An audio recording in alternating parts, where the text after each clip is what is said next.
It was a decision that we made because we simply just wanted different things. I moved back to the Philippines 2 months ago, and I just love I love the Philippines. Hey guys, welcome back to my channel. Today we are discussing about Clara Dao. Clara Dao wasn't just another body positivity influencer. She was the girl. The girl who made flat-chested girls feel seen. The girl who called out toxic beauty standards with a laugh and a lip gloss.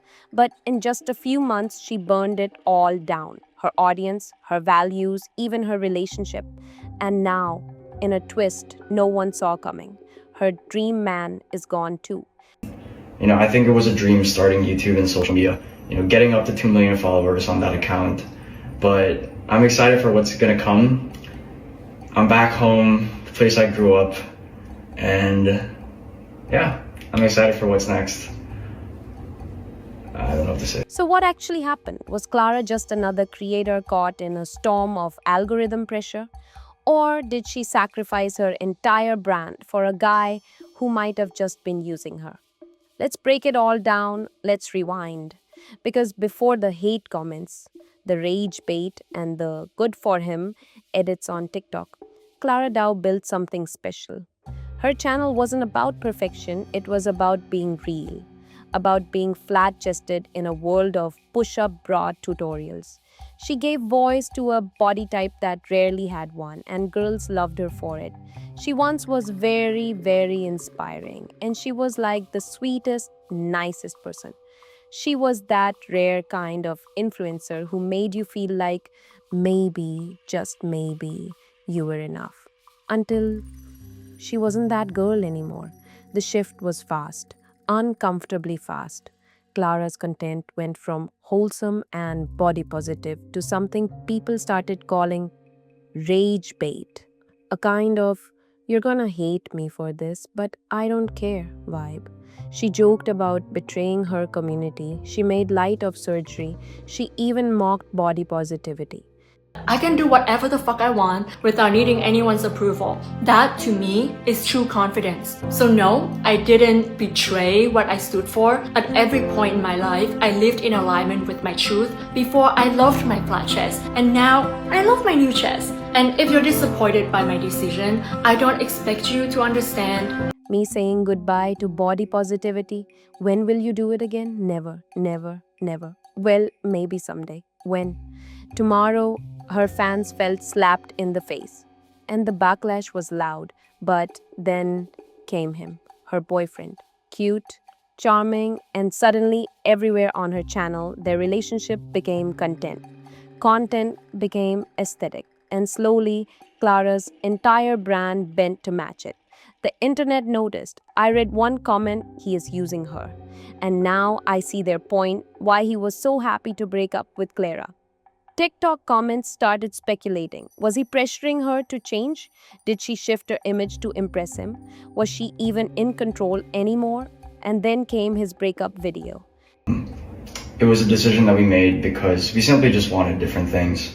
I moved back to the Philippines 2 months ago, and I just love I love the Philippines. He is not even wearing the shirt. He is grinning, vibing, and meanwhile, Clara. A month ago, I thought everything is perfect. And, what we had was a perfect relationship in every sense. And I felt so loved, understood, and respected throughout my relationship. I thought we were aligned on what we want for the future, our values, and everything. But it seemed like, Let's just say the contrast was jarring.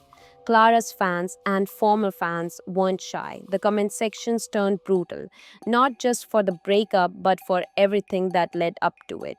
Months of content that seemed like a slap in the face to the very community she built. You've ruined everything. You've ruined your entire image online. You've destroyed what people used to love you for. Some say this was karma, others say she's just a girl who got lost in the influencer machine. But let's not forget, she was crying on camera, and that pain, that was real. sometimes when I think about it, but I am doing okay. Like I said, it It was really tough at time, and I did have to take a lot of time out from social media to sort through my emotions. But right now, I think I'm okay. I guess it was one of the hardest chores that I have to make this year. Here's where things get messy. Some viewers believe the breakup video was damage control, a way to shift the narrative back in her favor, reclaim some sympathy, quiet the hate. Most people just aren't having it. They see this as kind of a publicity stunt. But even if it was calculated, does that make the heartbreak any less real? That's the uncomfortable question. Because on one hand, Clara was crying on camera. She looked devastated, raw, vulnerable. And whether or not you trust her intent, pain like that doesn't come easy. But at the same time, you can't expect an audience to forget the months of trolling, mocking, and baiting overnight. You can't cry for empathy from the same people you made feel disposable. That's not how trust works. And this right here is where the internet split. One side saying she deserves it, the other saying she's still human. And the truth, it might live somewhere in between. Because this whole saga isn't just about a breakup, it's about betrayal.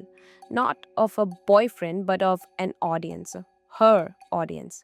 The people who defended her in comment sections, who recommended her channel to their friends, who felt genuinely seen by the content she used to create. Clara built her brand on vulnerability, on being the soft, kind voice in a sea of Instagram perfection. So, when that same voice turned around and mocked the very ideals it once championed, the betrayal hit hard. She's just been rage baiting an audience that's been so loyal to her all these years. It's not that she changed, everyone changes. The internet's not mad that she evolved, it's mad that she did it with a smirk, while burning down the identity she made money building. You can have surgery, you can rebrand, you can pivot, but when you do it with an attitude that says, I fooled you all and I'd do it again, don't be shocked when the crowd turns. So now we ask, was she ever the old Clara? Was the transformation real? Or was it just a character she played? First for relatability, then for rage clicks. There's a theory that she changed for her boyfriend, that his influence pressured her into surgery, content shifts, even attitude changes. And if that's true, if she lost herself trying to be what he wanted, then yeah, that sucks. And it's heartbreaking. But the thing is, Clara says it wasn't like that. She claims it was all her decision, her evolution. So who do we believe? The teary post breakup Clara trying to reclaim empathy, or the Clara who laughed at her audience while rage baiting them week after week? The truth, we don't know. We may never know. But one thing's clear, Clara Dao isn't cancelled, not completely, not forever. Because in the world of YouTube, the redemption arc is always up for grabs. So, what do we take away from Clara Dao's fall? Maybe this: no relationship, no trend, no aesthetic is worth losing your core. Because once that trust breaks with your audience, it's almost impossible to rebuild. Clara wasn't cancelled for getting surgery or for rebranding. She was cancelled for changing the values her entire platform was built on, then acting shocked when the foundation crumbled. You don't get to spit on a community and then cry when they walk away. But here's the thing, people did care. They still care. Why? Because Clara was that girl. She helped people feel seen. She showed girls that their bodies weren't problems to be fixed, that they could be proud of who they were without changing a thing. And if she ever finds her way back to that creator, the one who made girls feel strong and safe, will be watching. The redemption arc is waiting. The question is, does Clara want it? Because whatever she does next, it'll define her legacy. No pressure, Clara. But this is your moment. Make it count.